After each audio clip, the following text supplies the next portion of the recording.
then you will truly be success. Turn the page. And we know all things work together for the good. Gotta work together.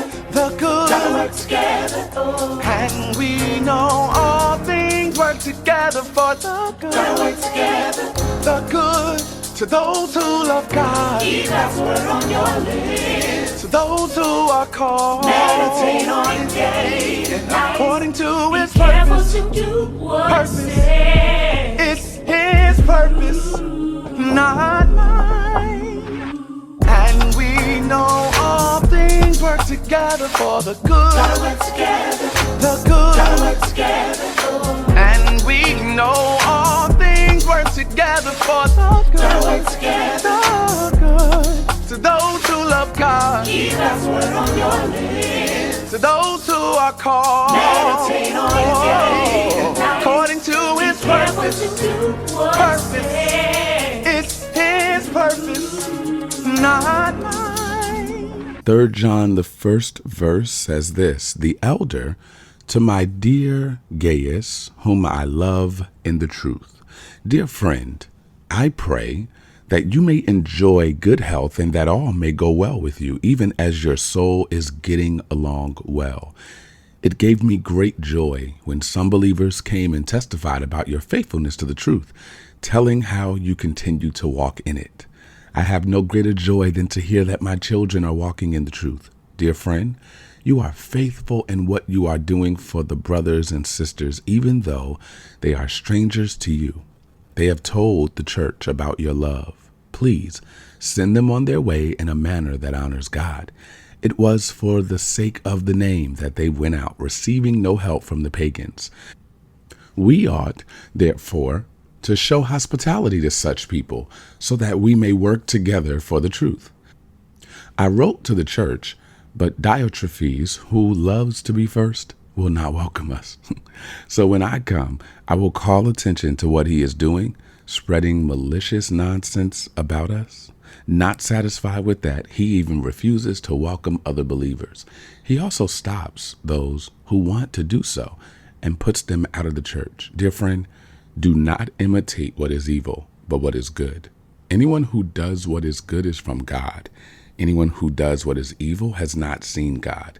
Demetrius is well spoken of by everyone, and even by the truth itself. We also speak well of him, and you know that our testimony is true. I have much to write you, but I do not want to do so with pen and ink. I hope to see you soon, and we will talk face to face. Peace to you. The friends here send their greetings. Greet the friends there by name." And that ends our reading. She stayed up all night, worrying about things she couldn't change. Her alarm clock buzzed, and she realized that for the second she was asleep, she was thinking. Stress caused her to miss the bus on the way to work, so she caught a cab and had to spend more money than her weekly budget allotted. When she got to work, she realized there was a mandatory staff meeting, and she was once again late. Her boss looked at her with the "we have to talk" face. So she sat there all day biting her nails, afraid of what the conversation would hold. She needed this job. She had bills from college that weren't yet paid off. She needed this position. Outside of this, she had nothing. Her friends were so-called spiritual, but they could never pick up when she needed prayer. Get you some friends who will do more than eat with you, but will also pray for you. Her church life was rocky. The worship was good, but the preaching was bad. Her last relationship with the guy of her dreams ended in a nightmare. Losing this job meant losing everything, so she skipped lunch and worried half the day over what the boss would say. 5 p.m. rolled around eventually. Her eyes were weary from not sleeping. She had consumed enough energy drinks to keep her eyes open, but the yawning exposed her exhaustion. The boss called her in. Before he could get a word in, she interjected, I know I haven't been the blessed employee, but please just give me a chance to make it right. I need 2 weeks before you fire me, and I will find something by then." The boss gasped. "Why would you think I was firing you? I was meeting with you to ask if you could tell me the name of your church. I've been watching your life, and I think I'm going to try God again." Her boss stared into her eyes, face to face, and gave her the greatest compliment she had ever received. "When I see you, I see the heart of God." Wow. What if people are watching your life and your light is invoking others to try Christ again? What if people are looking at your social media commentary and connecting with God afresh because of your willingness to share Jesus with the world? Often, our minds are preoccupied with meaningless matters, so we distract ourselves from the very things that really matter. But what if life's greatest issues are really just fiction stories made up in our minds? You've lost rest. You've lost focus. You didn't pray this morning because you were worrying about what some clear distraction had to say.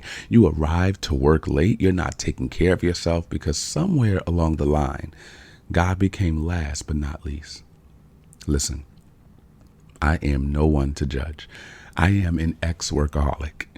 I used to function on 3 hours of sleep per night because I was so fixated on getting one more thing crossed off of my to-do list. So much so that I lost myself in the process. I worked to hide. I was a hidden figure. I figured the more I worked, the easier it would be to avoid my fears, drown my questions, and conceal my unhappiness. Work became fig leaves of clothing for me, something to obscure and smother the shame of my uncertainty. Work became the safest way to disappear while blending in, but it was a false prophet. It never delivered on its promises. Like the writer of 1 John, 2 John, and 3 John, I needed to be reminded that God is light.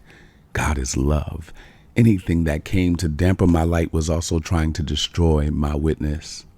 In times past, I would make extreme sacrifices for clients, congregants, and close friends, stretching myself to do inhumane projects, only to realize that the very people I gave my greatest energy to were also the very people who would not say thank you.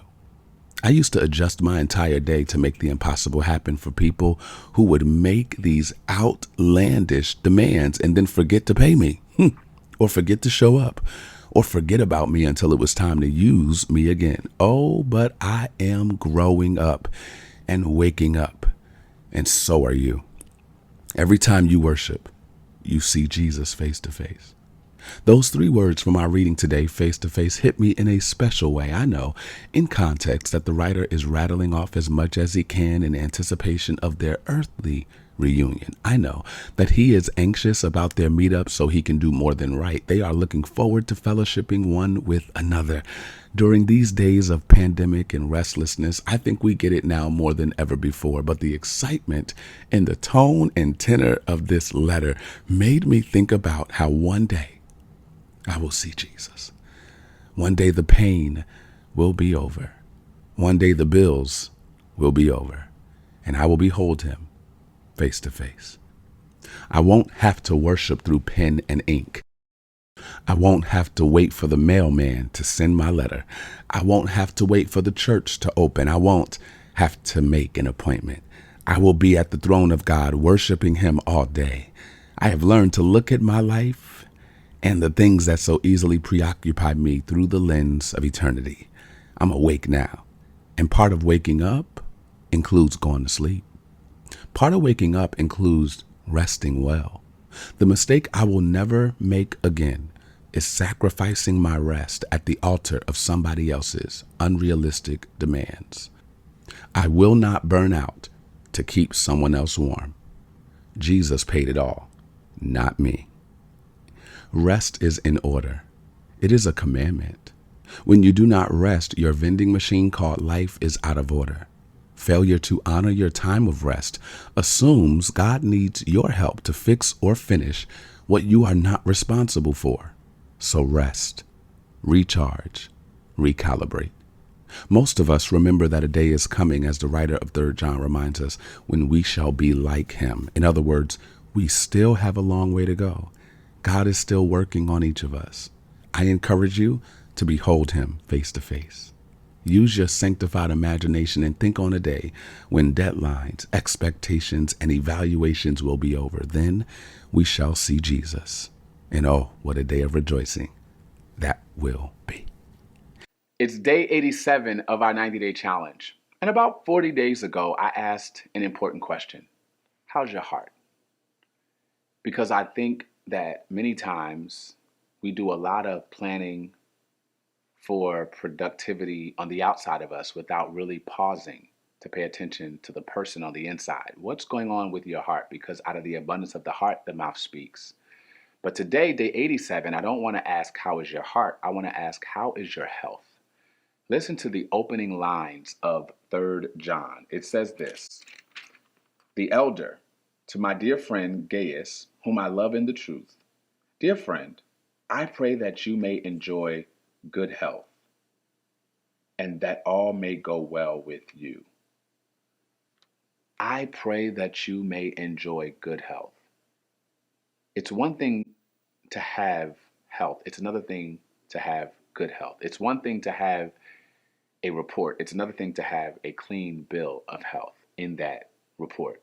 How is your health? Are you exercising? Are you eating correctly? Because whether you know it or not, all of that impacts purpose. So today, I want you to remember that your body is the temple of God. And when we execute at our best, it is because we are committed to a life at its best. More health, more wealth. For me, life is nothing if you're not healthy enough to receive it. So I want you to go back and look at the hard stuff you've been trying to avoid. Go to the doctor, schedule your necessary tests, get the mammogram if you must, locate pre-existing conditions, do what needs to be done so that you can be here long after this moment right now. Your health as well. Let's go.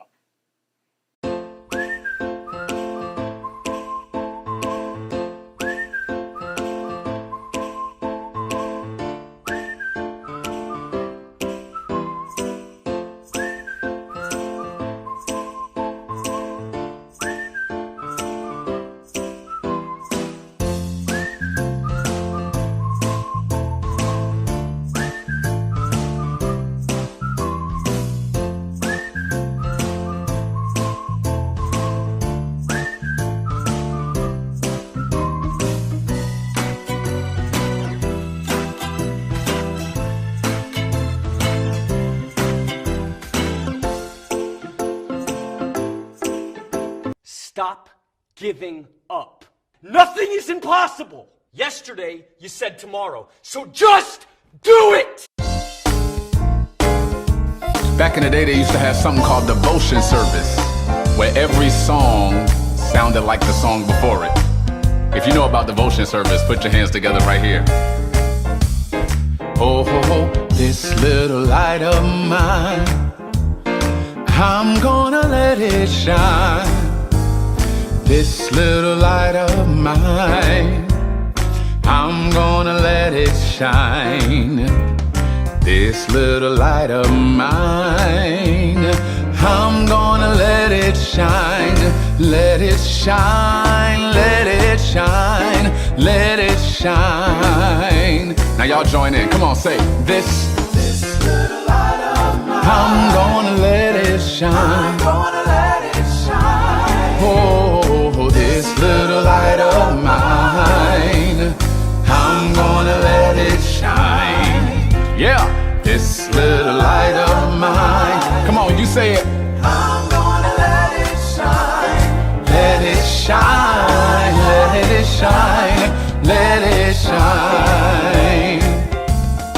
They used to say, everywhere I go, Lord, I'm gonna let it shine. Yeah. I'm gonna let it shine. Everywhere I go, sing y'all. I'm gonna let it shine. Let it shine, let it shine, let it shine. Listen, sing it louder, y'all. This little light of mine, you say, I'm gonna let it shine. Yeah, this little light of mine, I'm gonna let it shine. Everybody, this little light of mine, oh, I'm gonna let it shine. Let it shine, let it shine, let it shine. Now come on. clap your hands, y'all. This little light of mine, oh, I'm gonna let it shine. Hey, this little light of mine, I'm gonna let it shine. This little light of mine, I'm gonna let it shine. Let it shine, let it shine, let it shine, let it shine, let it shine, let it shine, let it shine, let it shine, let it shine, let it shine. Now clap your hands if you're in a storefront church, like you know the devil's in between those hands. Clap your hands, everybody, and shine.